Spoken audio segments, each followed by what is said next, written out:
అర్హులకే ఖర్చు పెడతాం. నేను అడుగుతున్నా మిమ్మల్ని, 5 సంవత్సరాల అరాచకాలు చేశారు, ఇబ్బందులు పెట్టారు.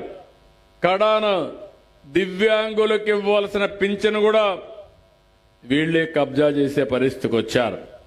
అలాంటివన్నీ తీసేస్తే ఎదురుదాడి చేస్తున్నారు.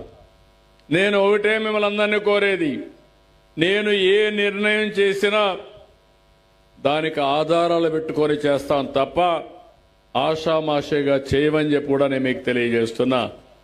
ఎన్డీఏ నాయకులకి కార్యకర్తలు కూడా చెప్పారు, అర్హులందరికీ పింఛన్లు ఇవ్వాలి.